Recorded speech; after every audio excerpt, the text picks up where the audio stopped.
ملکی اور بین الاقوامی حالات و واقعات سے باخبر رہنے کے لیے ہمارے چینل کو سبسکرائب کریں اور بیل آئیکن کو ضرور پریس کریں۔ بسم اللہ الرحمن الرحیم، ایاک نعبد و ایاک نستعین۔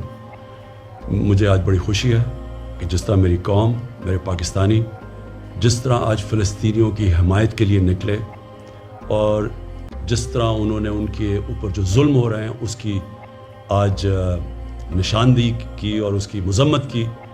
میں آپ کو سب کو خراج تحسین پیش کرنا چاہتا ہوں۔ جب سے اسرائیل بنا، پاکستان کا ہمیشہ ایک ہی سٹینڈ رہا ہے، اور وہ سٹینڈ تھا قائد اعظم محمد علی جناح کا، ہمارے عظیم لیڈر کا، کہ فلسطینیوں سے بہت بڑی ناانصافی ہوئی ہے، اور ہر فورم کے اوپر پاکستان نے فلسطینیوں کے ساتھ کھڑے رہے۔ 27ویں رات کو میں مسجد نبوی میں تھا جب مجھے پتہ چلا کہ جو قبلہ اول ہے مسلمانوں کا، مسجد الاقصی، ادھر جب 27ویں کی مقدس رات کو لوگ نماز پڑھ رہے تھے، جو اسرائیل کی پولیس ہے اس نے ان کے اوپر تشدد کیا، اور ساتھ ساتھ پھر یہ اسی چیز کا بھی علم ہوا کہ جو فلسطینی فیملیاں 70 سال سے اپنے گھروں میں رہ رہی تھیں، کئی فیملیز کو اسرائیلی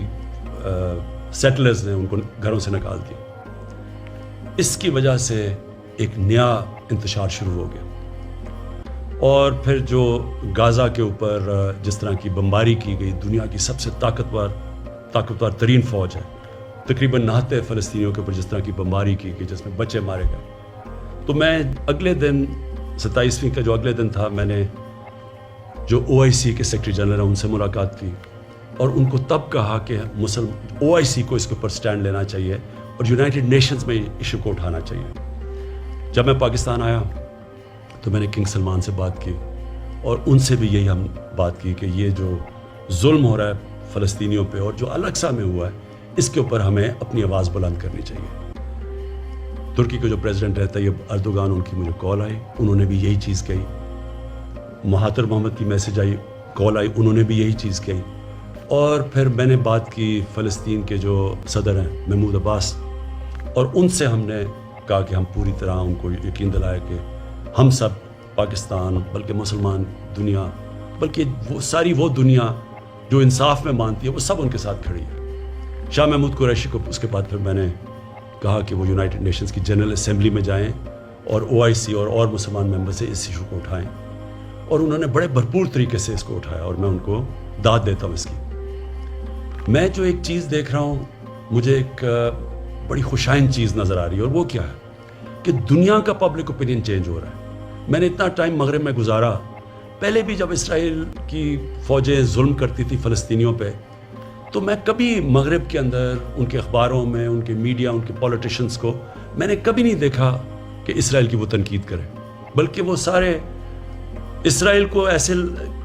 ہوتا تھا کہ جیسے ظلم اسرائیل پہ ہو رہا ہے۔ لیکن یہ پہلی دفعہ ہے کہ وہاں سے آوازیں اٹھنی شروع ہوئیں، ان کے اخباروں نے اس کی تنقید کی، ان کے میڈیا نے اس کی تنقید کی، اور پولیٹیشنز نے کھڑے ہو کے، کبھی میں نے سمجھتا تھا کہ امریکہ میں وہ اس کی اسرائیل کی تنقید کریں گے، اور مغربی ممالک میں۔ اس کی یہ جو پبلک اوپینین تبدیل ہوا ہے، اس کی ایک بہت بڑی ایک اور وجہ ہے سوشل میڈیا۔ مین میڈیا اگر کوئی رپورٹ کو روکتا بھی ہے،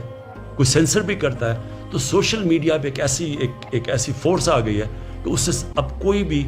کمیونیکیشن اور نیوز کو روک نہیں سکتا، اور اس سے مجھے نظر آ رہا ہے کہ دنیا کا پبلک اوپینین چینج ہو رہا ہے۔ آج سے 30 سال پہلے اسی طرح تب بھی دنیا کا پبلک اوپینین چینج ہوا تھا۔ ساؤتھ افریقہ، ادھر ایک ایسی رجیم تھی، ایک ایسی گورنمنٹ تھی، اور بڑی دیر سے، کئی سالوں سے تھی، جو نسل پرست تھی، جو ایشینز اور افریقنز کو برابر کے شہری نہیں سمجھتی تھی، اور ان کے ساتھ بڑی بڑی دنیا کی طاقتیں کھڑی ہوئی تھیں اس نسل پرست رجیم کے ساتھ۔ لیکن جب دنیا میں پبلک اوپینین چینج ہوا، تو یہی جو طاقتور قوتیں تھیں، جو ملک تھے، انہوں نے زور لگا کے ساؤتھ افریقہ کے اندر ان کو رجیم کے اوپر، جو ساؤتھ افریقن گورنمنٹ کے اوپر، انہوں نے ان کو مجبور کیا کہ وہ برابری کے حقوق دیں افریقنز کو اور ایشینز کو۔ اسی طرح کا میں ایک شروعات دیکھ رہا ہوں کہ انشاءاللہ دنیا کا جو پبلک اوپینین چینج ہو رہا ہے، میں یہی دیکھ رہا ہوں کہ اب ایک دنیا کا پبلک اوپینین اب زور لگائے گا بڑے بڑے یہ جو ملک ہیں جو اب تک سپورٹ کرتے رہے ہیں اسرائیل کو، یہ پورا پریشر ڈالیں گے کہ فلسطینیوں کو بھی ان کے حقوق دیے جائیں. اور انشاءاللہ ایک دن آئے گا جب کہ فلسطین کے لوگوں کو اپنا ملک ملے گا، ایک منصفانہ سیٹلمنٹ ملے گی، وہ بھی برابر کے شہری رہ سکیں گے جو کہ فلسطینی اسرائیل میں رہتے ہیں، ایک برابر کے شہری بن کے رہ سکیں گے. اور ہم دعا کرتے ہیں کہ وہ دن جلدی آئے. پاکستان پائندہ باد.